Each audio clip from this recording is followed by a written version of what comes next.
स्वामी विवेकानंद यांचा युवा शक्तीवरती पूर्ण विश्वास होता आणि आपला त्यांच्या विचारांवरती पूर्ण विश्वास आहे। आपले युवा देशाला विकसित भारत बनवतील याची आपल्याला खात्री आहे, असं पंतप्रधान नरेंद्र मोदी यांनी म्हटलंय। नवी दिल्लीमध्ये युवा दिनानिमित्त भारत मंडपम इथं आयोजित युवा नेतृत्व संवाद कार्यक्रमात त्यांनी आज युवकांना मार्गदर्शन केलं। ज्या भारत मंडपममध्ये याआधी जगभरातल्या दिग्गजांनी जागतिक समस्यांवरती विचारमंथन केलंय, त्याच सभागृहात आपल्या देशाचे युवा देशाची पुढची 25 वर्षे कशी असतील याचा आराखडा बनवत आहेत, याचा आपल्याला अभिमान वाटतो, असं मोदी म्हणाले।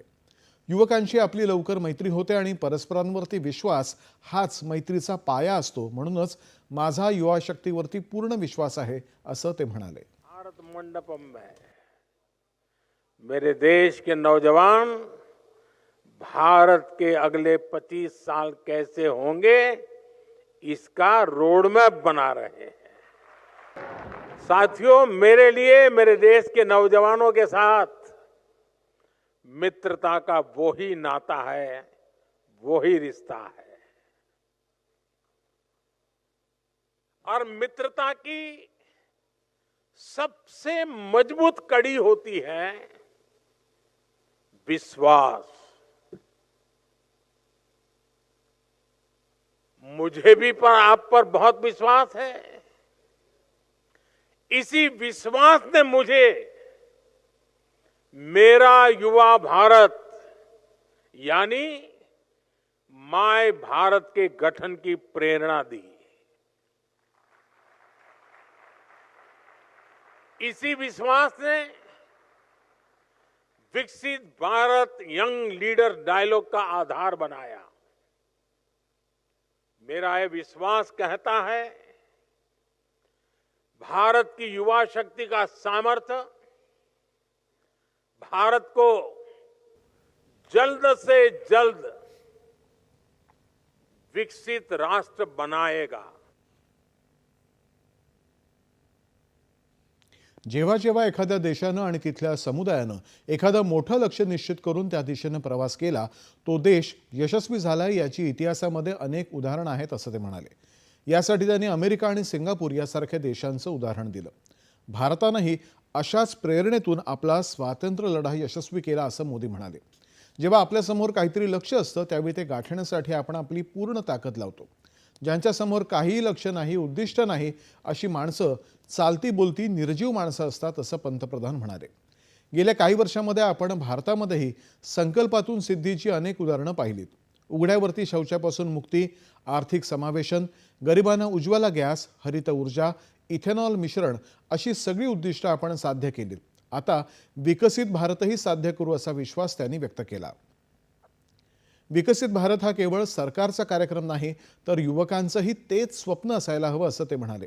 या युवा संवाद कार्यक्रमातून जे मंथन होईल आणि त्यातून मिळालेल्या सूचना आणि प्रस्तावांचा समावेश देशाच्या धोरण निर्मितीमध्ये केला जाईल, असं ते म्हणाले। भारताचा युवक बंद खोलीमध्ये विचार करत नाही, तर प्रत्यक्ष मैदानावरती काम करतो, म्हणूनच त्याच्या विचारांना मातीचा सुगंध येत असल्याचं ते म्हणाले। केवळ बोलून भारत विकसित होणार नाही, तर त्यासाठी आपल्या सगळ्यांना आपल्या प्रत्येक निर्णयाला एकच कसोटी लावावी लागेल। माझ्या या निर्णयानं भारत प्रगती करेल का याचा विचार करावा लागेल, असा सल्ला त्याने दिला। प्रत्येक देशाच्या इतिहासामध्ये एक वेळ येते जेव्हा तो देश एक मोठी झेप घेऊ शकतो, असं सांगत भारतासाठी ती वेळ आज आली आहे, असं पंतप्रधान युवकांना म्हणाले। आज भारत जगातला सर्वात मोठा युवा देश आहे। देशाच्या भविष्याचं सामर्थ्य युवकांच्या हातामध्ये आहे। युवा शक्तीनं स्वप्न बघावीत आणि ती स्वप्न पूर्ण करण्यासाठी त्यांच्या पंखांना आम्ही बळ देऊ, असा विश्वास देत सरकार करत असलेल्या कामांची माहिती त्यांनी दिली।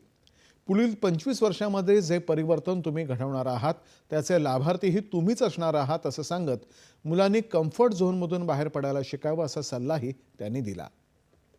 न सिर्फ देश के इतिहास का सबसे बड़ा परिवर्तन करेगी, बल्कि उस परिवर्तन की सबसे बड़ी लाभार्थी भी होगी।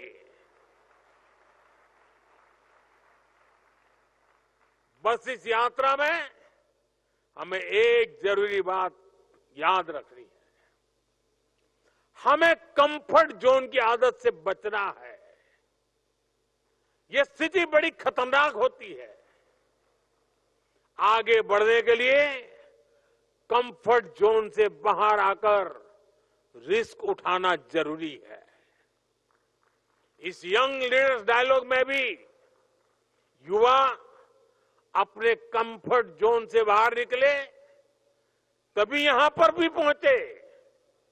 यही जीवन मंत्र आपको सफलता की नई ऊंचाई पर ले जाएगा। विकसित भारत के लिए आपके विचार निश्चित रूप से बहुमूल्य है, सर्वश्रेष्ठ है। अब आपको इन विचारों को देश के कोने कोने तक लेकर के जाना है। हम 2047 तक भारत को विकसित राष्ट्र बनाकर रहेंगे।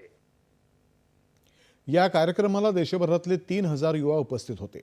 यापूर्वी त्यांनी भारत मंडपममध्ये युवा नवोन्मेषकर्त्यांनी तयार केलेल्या नाविन्यपूर्ण उपकरणांच्या प्रदर्शनाची पाहणी केली।